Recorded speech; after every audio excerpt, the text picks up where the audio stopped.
Hello, everyone, and good morning.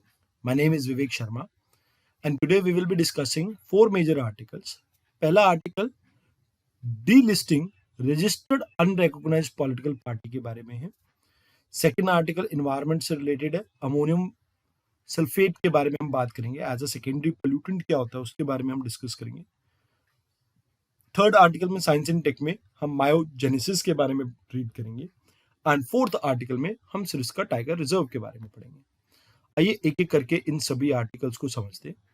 अभी election commission of India ने जो रजिस्टर्ड अनरिकॉग्नाइज्ड पॉलिटिकल पार्टीज है, ऐसी 345 पार्टीज को डीलिस्ट करने की बात की है। अब इन्होंने 2019 के बाद से कोई भी इलेक्शन नहीं कंटेस्ट किया एंड मोर ओवर इनका जो ऑफिस एड्रेस है वो भी अनट्रेसेबल है। अब हो सकता है कि ये टैक्सेस की एग्जम्पशंस के लिए, इलेक्टोरल बेनिफिट्स के लिए ये पॉलिटिकल पार्टीज को फॉर्म किया हो। एंड अब हम इलेक्टोरल रिफॉर्म के अंदर ये चाहते हैं कि ये लेटर पैड पार्टीज जो हैं ये खत्म हो जाए। अब रजिस्टर्ड पॉलिटिकल पार्टीज क्या होती है? देखिए, सेक्शन 29A जो रिप्रेजेंटेशन ऑफ पीपल एक्ट 1951 का है, इसके सेक्शन 29A में ये कहा जाता है कि भाई एक ऐसी पार्टी जो इलेक्शन कमीशन ऑफ इंडिया के पास रजिस्टर्ड हो उसे रजिस्टर्ड पॉलिटिकल पार्टी कहा जाता है। अब इसको कई जैसे बेनिफिट मिलते हैं, जैसे इलेक्टोरल रोल मिलता है, टैक्स में एग्जम्पशंस मिलती हैं, आप कहीं से भी इलेक्शन को कंटेस्ट कर सकते हैं, कॉमन सिंबल मिलता है, कैंपेन करने के लिए स्टार कैंपेनर्स मिलते हैं। तो ऐसे कई बेनिफिट्स इनको यहाँ पर देखने को मिलते हैं। अब क्राइटेरिया क्या रहता है किसी भी पॉलिटिकल पार्टी को रजिस्टर करने के लिए? सेक्शन 29A के अंडर ये रजिस्टर होती है, रिप्रेजेंटेशन ऑफ पीपल एक्ट 1951 के अंडर। और जब आपने पॉलिटिकल पार्टी बनाई है उसके महज 30 दिन के अंदर आपको यहाँ पे रजिस्टर करना होता है। आपको अपना एक कॉन्स्टिट्यूशन सबमिट करना होता है, उसकी copy. And more over ideological commitment क्या है आपके, सोशलिज्म, सेकुलरिज्म, डेमोक्रेसी, यूनिटी, ऐसे कमिटमेंट्स को लेके भी आपको यहाँ पे क्लैरिटी देनी होती है। फिर इंटरनल डेमोक्रेसी रहेगी जहां पर आप रेगुलर अपनी पार्टी के अंदर इलेक्शन कंटेस्ट करेंगे। एंड मोर ओवर आप अगर कभी भी इनकम टैक्स के द्वारा कोई भी डिस्क्लोजर मांगा गया तो आप वो डिस्क्लोजर भी प्रोवाइड करेंगे।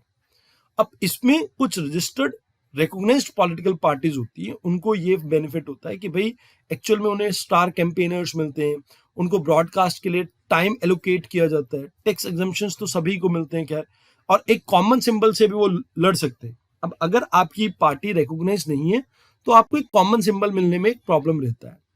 फिलहाल के लिए आप ये समझिए कि भारत के संविधान के आर्टिकल 19 के अंडर आपकी लाइक फ्रीडम ऑफ एसोसिएशन को इंक्लूड किया गया, जहां पर पॉलिटिकल पार्टी बनाने का भी आपका प्रोविजन आता है। Section 29A representation of people act 1951 के अंडर भी पॉलिटिकल पार्टीज रजिस्टर करने की बात की गई है। सेक्शन 29C यहाँ पर भी कहीं ना कहीं लाइक इस तरह की पार्टीज के बारे में बात की गई है, जहां पर यह कहा गया कि भी अगर कोई 20,000 से ज्यादा पैसे डोनेट करता है तो उस केस में ये मैंडेटरी है कि आप यहाँ पर इस चीज को डिस्क्लोज करें। Section 13A income tax act का एग्जम्प्ट करता है लाइक पॉलिटिकल पार्टीज को। तो फिलहाल के लिए आप ये मान के चलो कि कुछ 2800 से ज्यादा भारत में पॉलिटिकल पार्टीज हैं, रजिस्टर्ड अनरिकॉग्नाइज्ड पॉलिटिकल पार्टीज। और इसमें आप पीछे 750 ऐसे देखते हैं जो इलेक्शन में लड़ती हैं, और कुछ डीलिस्ट हम कर चुके हैं और कुछ अभी डीलिस्ट और होने वाली हैं। तो वैसे सुप्रीम कोर्ट क्या कहता है इस बारे में? सुप्रीम कोर्ट ये कहता है, मतलब institution of social welfare versus Indian national Congress case के अंदर 2002 में सुप्रीम कोर्ट ने ये जजमेंट दी थी कि आप सिर्फ कुछ ही सर्कमस्टांसेस के अंदर किसी भी पॉलिटिकल पार्टी को डी रजिस्टर्ड कर सकते हैं, या तो फ्रॉड करके बनी हो, या अनकॉन्स्टिट्यूशनल हो, या कॉन्स्टिट्यूशन से अलायंस ना रखती हो, या एलिजेंस ना रखती हो, तभी ये पॉसिबल है। अदरवाइज आप ये मान के चलो कि भी किसी भी पॉलिटिकल पार्टी को आप डी रजिस्टर नहीं कर सकते हैं यहाँ पे, अनटिल और अनलेस उसने कोई इलेक्टोरल फ्रॉड ना किया हो या कुछ प्रॉब्लम ना क्रिएट की हो। अभी फिलहाल क्यों इलेक्शन कमीशन इन्हें डी रजिस्टर कर रहा है? तो कहते हैं कि भाई इन्होंने कंप्लायंस नहीं है, कहीं ना कहीं इलेक्टोरल पार्टिसिपेशन का जो स्टैंडर्ड है उनको ये मीट नहीं करते हैं। कहीं ना कहीं अपने ऑफिस बैरियर की जो लिस्ट है उसको इन्होंने कभी अपडेट नहीं किया है। इलेक्टोरल फ्रॉड की हमारे को लाइक आशंका लगती है इससे, एंड कहीं ना कहीं इनके रजिस्टर्ड एड्रेस की भी एब्सेंस है, ये एक मेजर प्रॉब्लम आपको देखने को मिलती है। अब रजिस्टर्ड और रिकॉग्नाइज्ड पॉलिटिकल पार्टीज में क्या फर्क है? रजिस्टर्ड पॉलिटिकल पार्टी दोनों ही होती है। अब ये दोनों ही सेक्शन 29 के अंडर आपकी क्या होती है? रजिस्टर्ड होती है। बट अगर कोई पार्टी जैसे कुछ क्राइटेरिया को फुलफिल करती है, उसके इलेक्टोरल परफॉर्मेंस को देखते हुए उसे स्टेट या नेशनल पार्टी की रिकॉग्निशन मिल सकती है।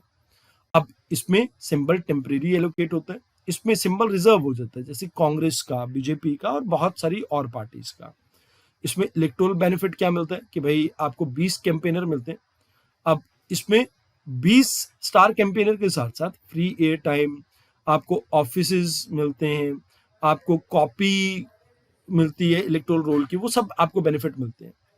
अब इसमें कोई फर्दर क्लासिफिकेशन नहीं है, इसमें नेशनल और स्टेट पार्टी आपकी आगे क्लासिफिकेशन में आ जाती है।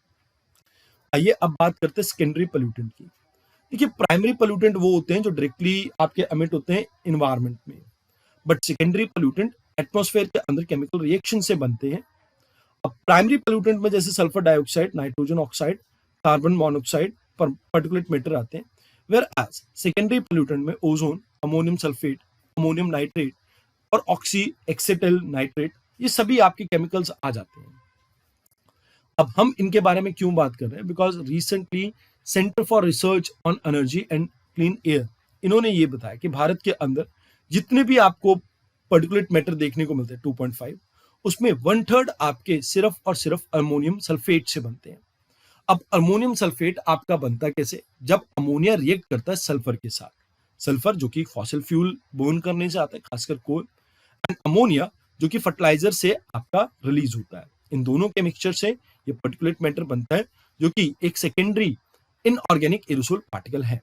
अभी इंडिया के अंदर इसकी प्रेजेंस काफी हाई देखने को मिल रही है, और इससे लाइक रेस्पिरेटरी डिजीज हो सकते हैं, कार्डियोवास्कुलर डिजीज हो सकते हैं, स्ट्रोक की चांसेस है, प्रीमेच्योर डेथ के चांसेस हैं, खासकर एल्डरलीज, चिल्ड्रंस और क्रोनिक इलनेस वाले लोगों के बीच में।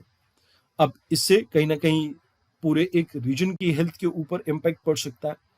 अब क्योंकि भारत के अंदर लेस देन 8% आपके थर्मल पावर प्लांट ऐसे हैं जो फ्लू गैस डिसल्फराइजेशन टेक्नोलॉजी को इंस्टॉल कर रखे हैं, तो यहाँ पर प्रॉब्लम ये रहता है कि भाई आपके पास सल्फर का अमिशन बहुत हाई है, और जिसके कारण ये प्रॉब्लम आपकी और ज्यादा इंक्रीज हो जाती है।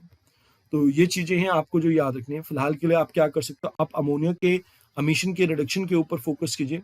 नेशनल एक्शन प्लान जो आपका है क्लीन एयर का, आप उसको ठीक से इम्प्लीमेंट कीजिए। आप इम्प्रूव कीजिए अपनी मॉनिटरिंग को, आप रेगुलेटरी फ्रेमवर्क को और ज्यादा बूस्ट कीजिए, इससे आपको हेल्प मिलेगा। आइए अब बात करते हैं इंडिया के जो एस्ट्रोनॉट हैं, दैट इज शुभांशु शुक्ला। इन्होंने इंटरनेशनल स्पेस स्टेशन के अंदर अभी एक एक्सपेरिमेंट परफॉर्म किया जिसे हम मायोजेनेसिस कहते हैं। मायोजेनेसिस में क्या होता है कि आप फॉर्मेशन के ऊपर फोकस करते हैं मसल टिश्यूज के। अब ये एम्ब्रियोनिकल डेवलपमेंट भी हो सकते हैं, मसल रीजनरेशन की कैटेगरी में भी आ सकते हैं, और अडेप्टिव मसल रीमॉडलिंग के केस में भी आ सकते हैं। जैसे फॉर एग्जांपल लेट्स से जब बच्चा बनता है तो आपका एम्ब्रियोनिकल डेवलपमेंट के बारे में बात होती है। देन मसल रीजनरेशन जब चोट लगी, जैसे मेरे पैर पे अभी लगी हुई है, तो उस समय की बात होती है। तो यहाँ पे आप ये मान के चलो कि इसके अलग अलग स्टेजेस होते हैं। जैसे पॉलिफरेशन सबसे पहला स्टेज होता है, फिर डिफरेंशिएशन होता है, फ्यूजन होता है, एंड मिच्योर आपके मसल फाइबर आपके फिर डेवलप होते हैं। अभी ये पूरा एक्सपेरिमेंट इसरो और institute of stem cell science and regenerative medicine Bengaluru, इन दोनों ने मिलकर कंडक्ट किया है। ये 7 एक्सपेरिमेंट जो इसरो ने शॉर्टलिस्ट किए थे उसमें से एक है। अब इसका फायदा क्या होता है?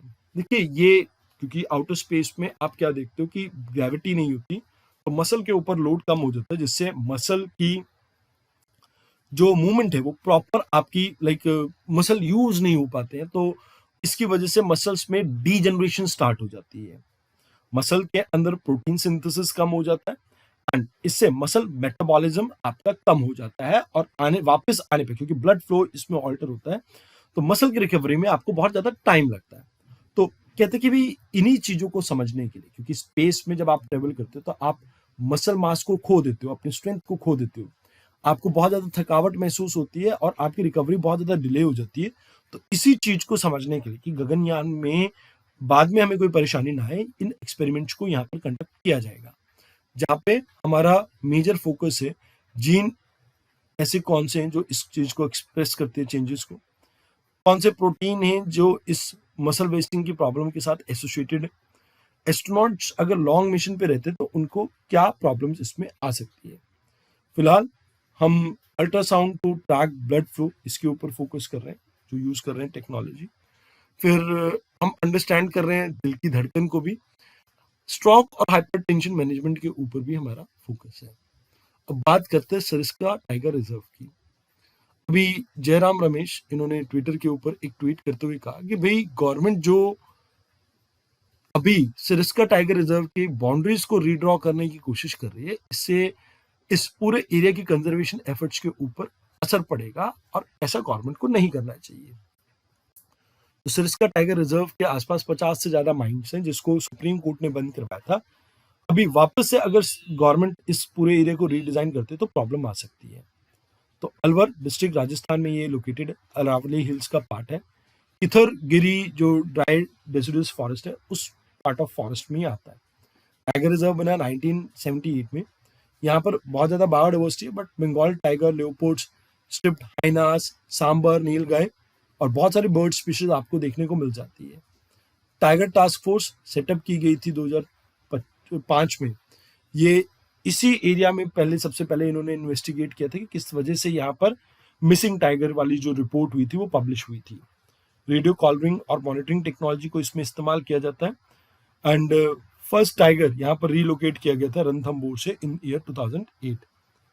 तो रीलोकेशन 2008 से 10 तक यहाँ पर चली और वो रीलोकेशन काफी सक्सेसफुल भी रही। ये चीजें हैं जो आपको यहाँ पे इसके बारे में याद रखनी है। आज के इस डिस्कशन में इतना ही था।